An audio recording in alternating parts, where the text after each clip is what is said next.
be talking with another educator in this shifted conversations that we're having through Learn Quebec. And today we're talking with Russell Dennis. He's a teacher, a Cycle 3 elementary teacher from the Western Quebec School Board. He works up in beautiful Chapeau through Dr. Wilbert Keon School. And that's a school that is both elementary and secondary all in one. And I've had the opportunity to go visit there a couple of times. Just a great location. So welcome, Russell, to this shifted conversation. How are you doing today? Great, thanks, Chris. Awesome. It's a lovely morning. Isn't it? And the end is almost here for the 2019-2020 school year, right? Finally, it's kind of creeping its head up. And I don't know about you, but a lot of my colleagues are just on fumes right now.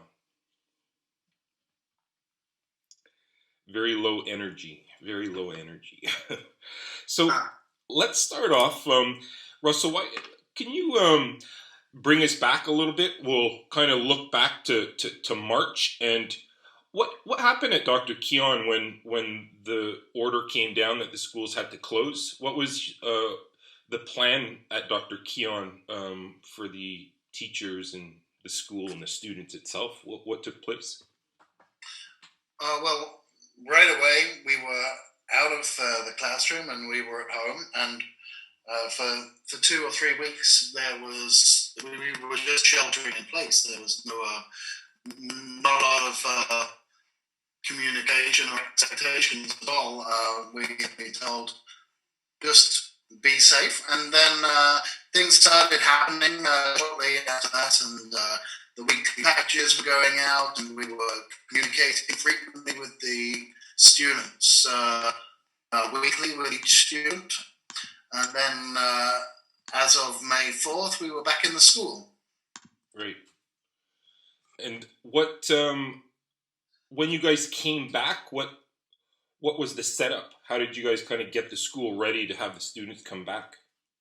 Yeah, so we had a week of in-school time to prepare, which felt like it wasn't nearly enough at the time, because we had to get our heads around completely different way of being in the school. So we had done little tape boxes on the floor in each classroom, kind of a box per kid, and visual dividers all the way down the hallway to keep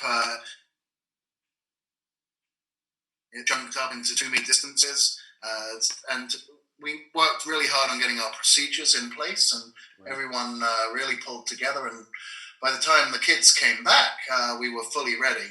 But it was a big, hard week, and a lot of schools in that week being ready. Right. Yeah. Yeah, it was a crazy time. Maybe when they announced that the kids were going to be going back. Was it just your elementary part? Because as I kind of described at the start of this, your school has both elementary and secondary combined, correct? Yes, that's right. It was the elementary school students that. Right. And did you relocate certain kids? Did you have to relocate elementary school kids into the high school a little bit to find room to spread them out? No. We only had, out of our school community of 90, we only had 6 students come back right away. Oh, wow. And one more just in the final week. So it was 3 groups, and each group had only 2 students in it, and 2 teachers. That's pretty amazing. Working with the group, so it was a reversal of the ratio that we would normally see. Right. Yeah. And what? Why only so few students decided to come back? What was the reasoning behind that from the parents?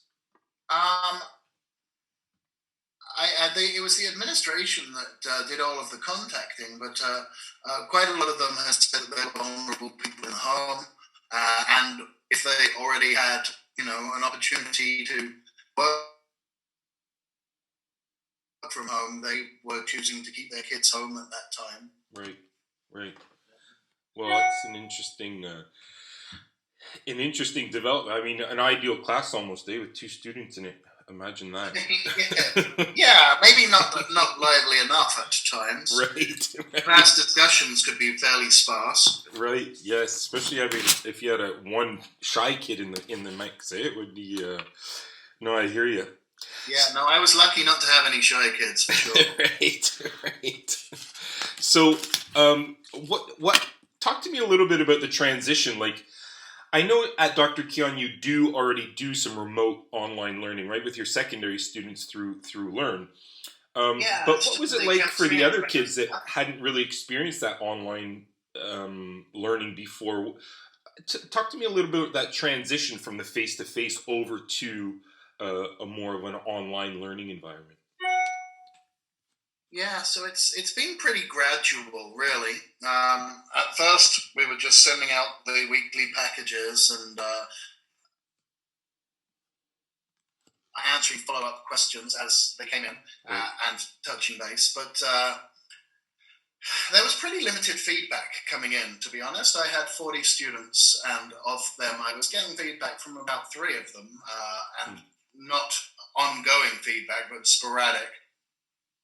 And then as the end of the term grew closer, I decided to start including some live lessons too, using the Zoom platform. Right. And I found then that I was getting much better student contact, much better attendance. I had, I think, 5 or 6 classes, and in each of those classes I had anywhere between 10 and 20 students. So it was.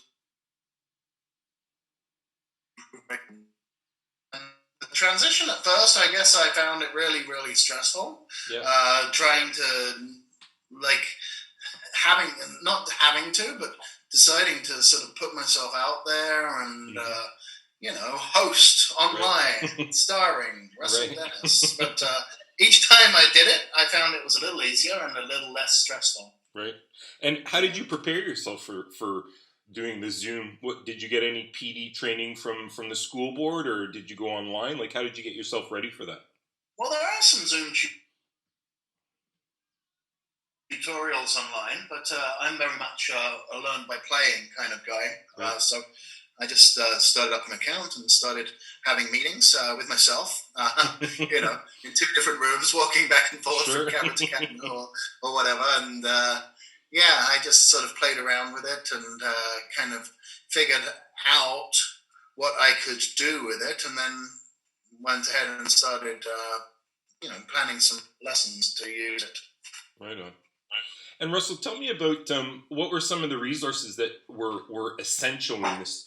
I know Zoom obviously was a big one, right? Because it gives you that doorway or screenway into the students. But what were some of the other resources that you use with your students that kind of facilitated the online learning? Oh, okay. So there were some things that they were kind of used to a little bit. I was using Microsoft Teams a little bit to hand out and collect work. Yep. We've been doing that earlier in the year, as we had done a sort of math unit, the self-paced math unit using Microsoft Teams, right. Which I had. So my class was sort of familiar with that a little bit, which was useful. At our school board, every student has an Office 365 account, so they can access the full suite of Microsoft programs. Right. So we sort of relied on that a bit. Right. Inside of Teams, I was using Microsoft Forms a little bit to create some quizzes and use those for assessment. For practice and for assessment, IXL and Prodigy Math were quite useful. Nice. We've been using those inside the year as well. And so, again, it's a familiarity that was key when they were plunged into a whole new reality. Absolutely. And Kahoot. Right. Oh, that's a great one. I love Kahoots. We quite enjoy that in the class. Yeah, absolutely. And talk to me a little bit about the students. Like, what was how easy was it for them to transition to online? Did they struggle a bit, or Can you talk to that a little bit about the student transition, how they translated the face-to-face to the online? Yeah, I mean, students are probably more adaptable than teachers. But yeah, it was. I mean, there are always some technology glitches for sure. In our area, we have fairly limited access to high-speed internet. Right. So a lot of times the students were getting a choppy connection. They were dropping out and having to rejoin and everything. But actually, right inside, when they were inside and they were connected, they adapted pretty quickly. They would use the features of Zoom appropriately, but that was one thing that I decided to do when I first started using the platform. Was I decided that I was going to dedicate the first part of I had a series of 3 classes. I dedicated the first part of each class to teaching specifically an element of Zoom and how to use it appropriately and what the classroom expectations were inside this platform, much as you would establish those things at the start of the school year. Absolutely. I felt that I needed to do that again to make sure that we were trying to transition in a smooth way. So I found that really helpful. Yeah. But I mean, the kids know, like, as soon as they were in it and using it a little bit, they would know the platform very well. So an example is we were having a meeting one day, and a guest speaker was in, and she wanted to talk with. She was talking with the grade 6s, and everyone else was just sort of, because I had 4s, 5s, and 6s coming into the class. Everyone else was just sort of sitting and listening. And one of the 6s, he put his hand up, his virtual hand in Skype. I mean in Zoom, and So I said, yes, Ethan. And he said, you could always just set up a breakout room for grade 6s if you wanted, so everyone else didn't have to listen to this. Right. So easy, right? So easy, so logical. Yeah. It's great. They learn the platforms a lot of the time quicker than their teachers can, and so it's wonderful. Anytime I'm using technology to get those little hints from the kids. Absolutely. They're fast experts. Yes. Yeah. That's what I've been noticing as well. I've been talking to teachers quite a bit, in that oftentimes teachers are hesitant to try new tools, and I just say, throw it out there and let them figure it out with you. Like if you have an idea of what it can do and you're not sure all the A to Z on how it works, the students will help you figure all that out. I think that they would be motivated to kind of, share in the learning process of this online transition that we're going through. That's pretty interesting. Of course. And so then it's important to model that you're willing to learn from them and to learn from each other. It becomes very collaborative. It's quite nice, I think. Yeah, absolutely. And Russell, a couple of other things, like how have you gotten yourself ready to teach online? Because again, I've been hearing a lot, like it's hard, it's kind of daunting, like especially with teachers that are not button pushers, that just don't want to just kind of explore something and try to figure it out, as you were describing how you figure it out. What kind of PD do you think that would be the most helpful for teachers right now in this transitioning time? Oh, yeah, that's a big question. That's a question that a lot of people are asking themselves and each other, isn't it? Absolutely. I don't know. A lot of the teachers in our school for Zoom were just starting meetings with each other and training each other and taking turns being the teacher and sharing the screen and giving permission to share and like really just learning by doing, hands on, mouse on, play based but purposeful learning together. And they've even talked about meaning up online at various points throughout the summer and taking the opportunity to take turns starting meetings and what have you. So it seems like within our school, at least, people tend to prefer Zoom for the actual meeting part of things. Sure, yeah. And then we don't have a firm direction about which platform must be used for the handing out and collecting of materials, but it feels like the two strong choices are either the Google Suite or the Microsoft Suite, right. In terms of availability and support. Right. So there's so much there's so much online interactive training that you can do for both of those completely on your own time. But I think maybe some focused training if the board or the school has decided which platform it will be using, and to get everyone on the same page and kind of using it in similar ways would be good for the student body. Yeah, absolutely. Yeah. Here's a question for you. What do you think engagement looks like online? Like if you were to have to describe it to another teacher, like what would you say when you know that your kids are engaged online? What would that kind of look like or feel like? Okay. So, yeah, that's a great question. I'd say the feedback options right in Zoom can be quite useful for monitoring that. Kids can put their thumbs up or down. They can say, they can encourage you to move faster or slower. And if I'm teaching a concept, for example, we were doing non-fiction texts and pictures and captions. So then I would pop up a picture and say, okay, let's get you a caption, please. Type in the chat feature, and you can see how many kids are getting it typed into the chat feature. Right. Or Right. I'll go back to the gallery view and I'll ask for a quick show of hands to say if you got it or not.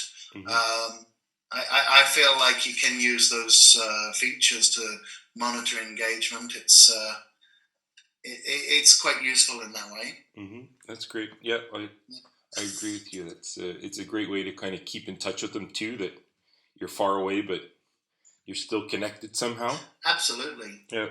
Absolutely. So I'm going to ask you one final question here, and again, I want to thank you, Russell, for spending a little bit of time and just talking about your experience.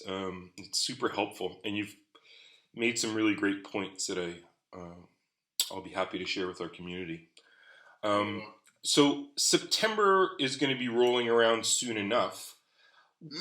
What do you think September looks like? Like, what are you guys preparing for? I know it's kind of still unknown, and there was like, okay, we're all going back to school in September according to the ministry, but how is Dr. Keon preparing for September? Yeah, well, we've been doing a little bit of a digital renewal project, we're calling it, and trying to sort of develop some big idea thinking surrounding what connected online teaching could be like.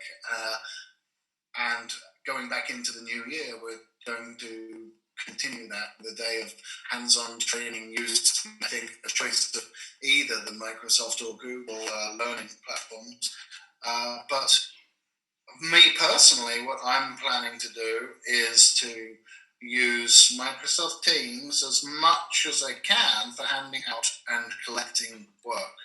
Right off the bat, even inside the classroom, so that each and every student can be ready to know how to retrieve, complete, and hand in their work using that setting, which will make them very well prepared if at the drop of a hat we have to switch to everyone's at home or teaching is remote, because that's the reality we've been asked to prepare for. Yeah, absolutely. It's kind of being ready for everything, right? Everything and anything could happen. So I've been playing around with it quite a lot with the assignments in Microsoft Teams, and I think it's just very useful. I've been taking the ministry rubrics, and I'm talking about just 4 ministry rubrics. They're the grade 6 rubric for narrative and for response to literature in English, and then the rubrics that they use for situational problems and application questions in mathematics. And I've kind of programmed those in to be these rubrics that you can use in the assignments setting. And I think that that's going to be really, really useful, because while it was a bit of time to do that, now I'm able to, when an application question is handed in to me, I'm able to go through it, click on 1, 2, 3 boxes, type in feedback, and have it instantly to the kid, if I so choose to. And so I feel like any of these things, they are heavy on the prep up front, but then they should make your life easier in the long run. Absolutely. Yeah, time invested is time saved down the road, right? That's right. That's amazing. That's great ideas too. I mean, I think starting and kind of getting the mindset that we have to be ready for everything come September is the right mindset to be in. And also just getting the kids ready right away for possible digital learning, online learning. Right, because we could be out of the classroom with no warning. Absolutely. Absolutely. Well, thank goodness summer is here and we have a little bit of time to just forget about it all for a little bit. And then come August, I'm sure that we will be inundated up to our eyeballs in it again. So I want to thank you, Russell, for your words and for spending a bit of time with us today. And I want to wish you a great summer and hope you get lots of rest. And that we all come back. Have a wonderful summer yourself. Yeah, well, thank you very much. And it was great chatting with you. And I'm sure our roads will pass once again down the road. Yeah, I'm looking forward to when you're able to get back to Chapeau. I don't know. Yeah, we got to come and do a visit up there soon. I just love that place. It's like a school on a hill overlooking a bay. It's just like this pastoral. It's really beautiful. It's pretty perfect. Yeah, and that bakery too. The bakery, you can't forget the bakery. Oh, yeah. Whenever in Chapeau, I go there every day. Charles Bakery, yeah, that's good stuff. All right, Russell, thanks so much. They close on Mondays. Right, I remember that. Well, you have a good one, and thanks again, and have a great summer. Okay, sounds good, Chris. Take care. Cheers. Bye.